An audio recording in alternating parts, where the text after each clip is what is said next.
bro. I forgot how hard it is to speak in front of a camera. Okay. So yesterday was Sunday. Oh wait, no. Sunday comes afterwards. So I don't think I know that far. What day is today? I had a couple interesting experiences this weekend, so I was hoping to be able to talk to you about it, and maybe you can leave me some of your feedback, whether you comment on my YouTube videos or go to my blog, vegheadvic.blogspot.com. Leave a comment there. You don't have to be a member of Blogger. You can comment anonymously. But anyway, I just kind of want some of your opinion. The first interesting thing that happened to me this weekend is that I went to go eat breakfast Saturday morning, and I saw this guy there wearing a shirt that said PETA on it, PETA, and I was like, oh, cool! He must support people for the ethical treatment of animals. I should go hand him a flyer to check out my blog and maybe, talk to him about it or something like that. And then I looked closer at his shirt, and it actually said underneath PETA, it said, people for the eating of tasty animals. What? And then I saw the back of his shirt, which said, there's room for all God's creatures, right next to my mashed potatoes. What? So I was definitely put off by that. It's kind of like, well, wouldn't you be a creature of God too, homeboy? I don't want any of God's creatures to suffer, so, you telling me that they belong on a plate just kind of offends me. So as I saw him around in the cafeteria, I wondered if I should say something about it. I kind of just wanted to, go up to him and say, hey, just so you know, I find your shirt very offensive, and, leave it at that. Use an I statement, because I statements put the emphasis on you, and hopefully the other person will not be as defensive. I taught you that in, bullying class in, 3rd grade. Okay. But see, here's where it came to the problem. I didn't want to be that vegetarian, I really wanted to stand up for my beliefs, but at the same time, I didn't want to reinforce the stigma that vegetarians are self-righteous and preachy and try and make meat eaters feel guilty for their dietary choices, because that's not really the stance I take at all. I also thought, well, he's entitled to share his opinions and express himself freely. Who am I to tell him that something he thinks offends me? But then I thought, I have just as much right to share my opinions as he does. So this guy was next to me a few times. Each time, I just felt them on the tip of my tongue, but I just couldn't do it. It was like this, should I do it? Should I not do it?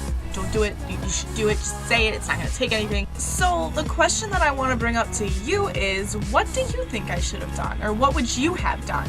Should I have taken a stand for my beliefs, my opinions? Or was it better not to say anything and prevent the stigma of a self-righteous and preachy vegetarian from getting passed on to somebody who clearly has no compassion for the animals that died to clog his arteries and destroy his planet?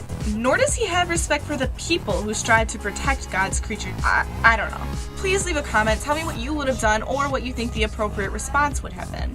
Okay, the next thing I want to talk about is this protein bar that I ate this weekend. First of all, I did not feel well at all after eating it. Okay, I would not recommend it. It had 29 grams of protein, and since I knew I was going to be skipping breakfast and lunch because I was going to be at the library all day, I was like, okay, I need to make up for the protein that I'm not going to get by just eating dinner alone. But anyway, that's not the point. That's not what I want to talk to you about. What I want to talk to you about is, I read the ingredients label and I found it very, very interesting. Most of the ingredients were soy, and other than that, they were pretty much all plant-based ingredients. No ingredients in this protein bar came from meat. So meat eaters say that vegetarians struggle to get protein because the best sources of protein come from meat. And yet when they're looking to bulk up, hit in the gym or, build some muscle mass or get some quick energy, they turn to these protein bars, which contain no meat. Are you seeing the hypocrisy here, or is that just me? So the idea that vegetarians can't get enough protein is totally a myth, because we just eat the things that you eat in your protein bars, but just in delicious form, and that won't make us fart every 2 seconds. Too much information. Okay, next I want to talk about my expansion of food choices, if you will. So for the first time this weekend, I tried soy milk. And I had never had it before, but I was thinking, well, the cafeteria serves both dairy milk and soy milk. But if I could choose the cruelty-free option and the one that's better for the planet, I'll do it. It's like the example I give all the time. If cheese and pepperoni pizza are right next to each other, just go for the cheese. So first I tried the unflavored soy milk, and it wasn't bad. I'm gonna try and teach my taste buds to like something different, and I think it can happen. And finally, I tried a new faux meat. I had Seitan for the first time last night at South Quad's Dining Hall. Like Seitan, how do you say it? Satan, like Satan? I didn't actually know what Satan was made of, except for evil and fire. But I thought I had remembered reading about it in like a list of faux meats from one of my vegetarian starter kits. So I asked the server, is this vegan? And he was like, and like looked around, and the guy behind him was like, yes.